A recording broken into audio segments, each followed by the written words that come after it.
Hi Year 3, welcome to a maths video for Monday the 8th of February. Now this is a video for you if you've got the Year 3 booklet. So today we're going to be focusing on some questions that are on page 21 today, which has got exercise 21 at the top. But we're going to do our learning a little bit different today. I'm not going to expect you to complete the whole page. So before we get on to that, let's warm ourselves up ready for our lesson today, okay? So in my warm-up today, I've got another spot my mistakes, but I haven't just got the 4 times table this time. I've also got the 2s, the 3s, and the 4s still as well, okay? Now I need you to help me because I've had a go at writing out the multiples of the 2 times table, the multiples of the 3s, and the multiples of the 4s. But I know I've got some mixed up and I know I've got some wrong, okay?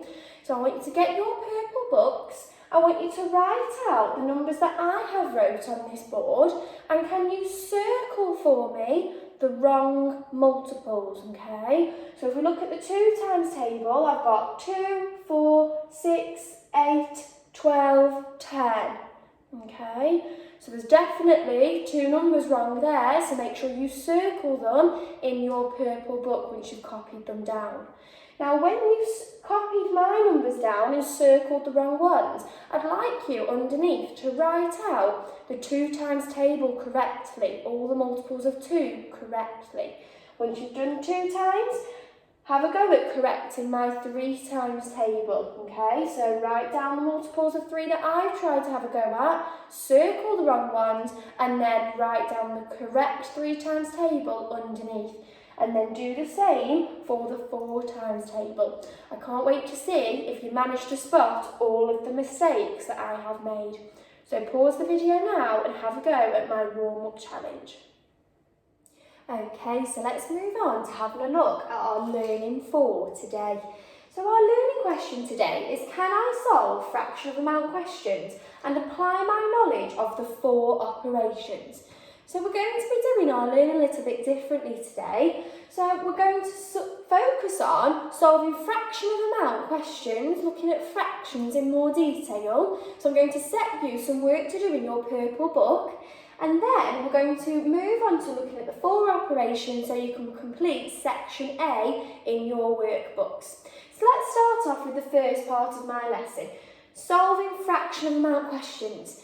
Now let's just recap what a fraction is. So a fraction is part of a whole. So I've got a fraction here, I've got 3/4. Now we know the number at the top is called the numerator, and that tells us how many equal parts we actually have, okay? But then my denominator at the bottom of the fraction tells me how many equal parts the whole has been divided into. So if we have a look at this pizza here, that's representing the fraction 3/4, that's showing it, I had 4 pieces of my pizza. Now that's how many equal parts it was divided into. But I got a little bit hungry, so I've eaten 1 piece. So now I've got 3 out of the 4 pieces left. I've got 3/4, okay? So now we know what a fraction is. We're going to be finding a fraction of an amount. That means we're going to be finding a fraction of a number today, so part of a number.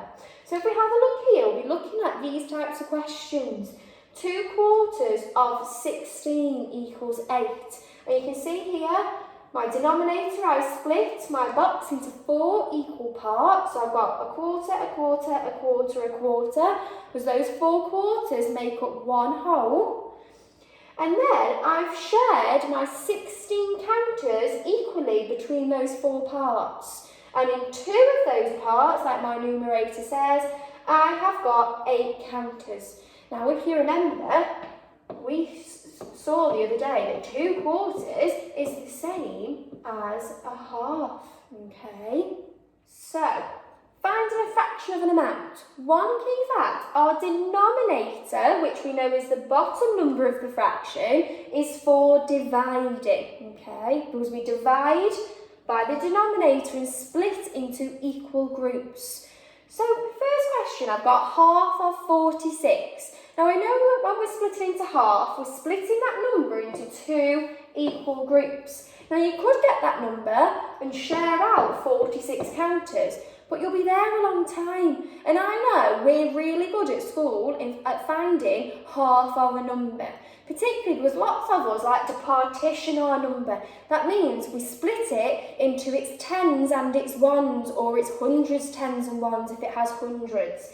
So I know lots of you at home will go, well, half of 4 tens is 2 tens, and half of 6 ones is 3 ones. So we've got 2 groups of 3 there, okay?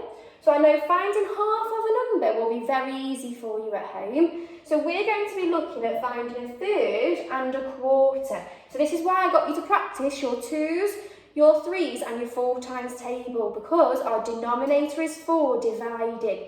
So I've got a third of 33 here. So I need to count how many 3s go into 33. Are you ready to count with me in your 3s? 3, 6, 9, 12, 15, 18, 21, 24, 27, 30, 33, that's 11.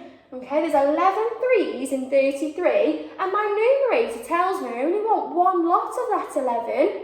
Okay, so our answer must be 11. Now remember, if you're struggling to count in your 3s, you can always get your whole pizza or cake, split it into my 3 equal parts, and share out those 33 counters. Okay, so then when we're finding a quarter of a number, we're dividing it by 4, okay, because we're splitting it into 4 equal groups. So my denominator's 4 dividing. How many 4s are there in 24? Let's count in our 4s. 4, 8, 12, 16, 20, 24. That's 6. Okay? So, this is the first part of our learning for today. So you're going to need your purple book and a pencil. And I have got 10 of these questions for you. So we're finding a fraction of an amount. So we've got half of 100, a third of 18, a quarter of 16, a quarter of 40, half of 36. So you're either going to be finding half of a number, a third of a number, or a quarter of a number. Okay? So I'd like you to pause the board now. I would like you to do, at least in your purple books, up to question 8, but I know lots of you will want to do to question 10. Remember, in your purple books, I want you to write out the question with the equal sign and then write the number for me. And any working out you want to do, leave it on your page because it shows me how you got to your answer, okay? So if you did want to, for finding a third, split your pizza into 3 equal parts and then share out your 18 counters, that's fine, okay? So pause the board now and have a go at this challenge in your purple books. Okay, so hopefully you've completed that challenge in your purple books. So today, the only other thing I'd like you to do in your book is to complete your startup challenge, where we're going to be using the 4 operations with a fraction question mixed in, okay? Well, we've already been doing fractions this morning, so we should be quite good at that. So let's have a look at some similar questions to the ones that you've got in your booklet. 5 halves equals something quarters, okay? Now, halves. I've got 5 halves. If I split my whole into halves, that's 1 half, 2 halves. So I'm going to draw out until I've got 5 halves. So 1, 2, 3, 4. That's 4 halves. So I want 5 halves. I have to draw another pizza. But remember, that's 6 halves there. We only want 5. So I'm going to shade in the halves that I want. So that's 1, 2, 3, 4, and last but not least 5. So this half we don't need, okay? But I need to find out how many quarters is the same as 5 halves. Now we know quarters, we split it into 4 equal groups. So if I get my pen and I split these pizzas in 2 quarters too. So they've each got 4 equal parts. Now, the parts I've shaded in, if I count those quarters that have got some shading in, I'll be able to find out how many halves is the same, the equivalent to how many quarters. 1, 2, 3, 4, 5, 6, 7, 8, 9, 10. And if you have a look at that, what do you notice about the answer? 5 halves is the same as 10 quarters. 5 and 10, well, double 5 is 10. Moving on then, you've got a similar question to this. 8 metres is the same as how many centimetres? Now remember, at the front of our books we've got a useful information box which tells us lots of different conversions between measurements. Now in there you will find that 1 metre is equal to, it's equivalent to 100 centimetres. Okay, so we need to use that fact to help us solve this question. So if 1 metre is the same as 100 centimetres, then 2 metres must be the same as 200 centimetres, 3 metres is the same as 300 centimetres, and if we use that, we know that 8 metres then must be the same as 800 centimetres. We've multiplied it by 100, okay? So make sure you use that useful information to help you solve the conversion question. Now, if you have a look here, you've got quite a big multiplication similar to this one. 3 multiplied by 18. Now, we could keep counting up in our 3s from 12 times 3, but it'd take us a long time. So I taught you the other day a short multiplication method to help you multiply large numbers. So make sure you are using it if you come across a multiplication of large numbers that we can't work out in our heads. So I've put the biggest number first and I'm multiplying it by 3 ones. So I've put the ones under the ones column, okay? Now we always start with the ones, so I'm going to do 3 times 8. So that's 3, 6, 9, 12, 15, 18, 21, 24, okay? So I'm putting my 4 ones here and I'm going to carry and exchange those 2 10s underneath. We need to remember to add them on in a minute. I've multiplied the 1, so now I'm going to multiply the 10. 3 times 1 10. Now I know 3 times 1 is 3, so that's 3 10s. Add 2, 3, 4, 5.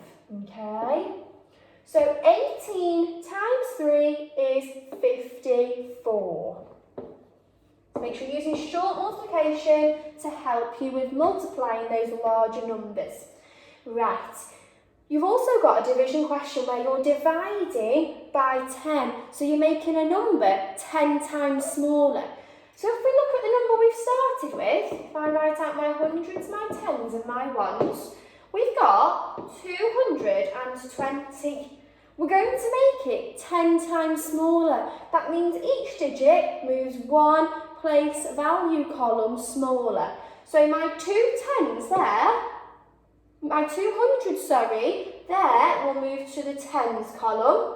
These 2 10s will now be moving into the ones, and my 0, place value 0 for the hundreds, has been knocked off the end. So 220 divided by 10, made it 10 times smaller, is 22. Okay? If you notice, I've started with 220. That 0 off the end, holding the place for the hundreds, has disappeared off the end because I've divided it by 10. Okay? Right, last similar question on your section A then for today. 10 add something, take away 15 equals 12. So with this one, we're going to have to work backwards and use the inverse operations. So I've ended with 12, and the last thing I did to the answer was subtract 15. So I'm going to do the opposite. What's the opposite, the inverse operation of subtraction? Or if you said addition, well done. So instead I'm going to add 15 to my answer to see what number I had here at the end of this calculation. So 15 add 12. Well, I can add my 2 10s. 1 10 add another 10 is 2 10s. 5 ones add 2 ones is 7 ones. So here I got the number 27, and I'm going to make a note of that because I've cancelled that off now, and now I can see 10 add what gave me 27. What did I add on to 10 to get to 27? Can you see the difference? I can. I've gone from 1 10 to 2 10, so I must have added 1 10. And I went from 0 ones to 7 ones, so I must have added 7 ones. So now if we check it, 10 add 17 gives us 27. If I subtract 15 from that, I will get 12. So with this type of question, work backwards and use the inverse operation to begin with, okay? So like I said today, you should have hopefully by now completed your purple book questions of finding fractions of amounts, and then you just need to complete your Startup Challenge today, okay? If you would like to have a go at your Into Gear section, your Tough Challenge section, that is absolutely fine, but it's not an expectation today. So good luck Year 3. Make sure you're using your knowledge of the 3s and the 4s times tables, particularly when you're finding a third and a quarter, and I can't wait to see all of your fabulous work. I know lots of you at home have been working really hard, so well done. We're very impressed with you. See you soon.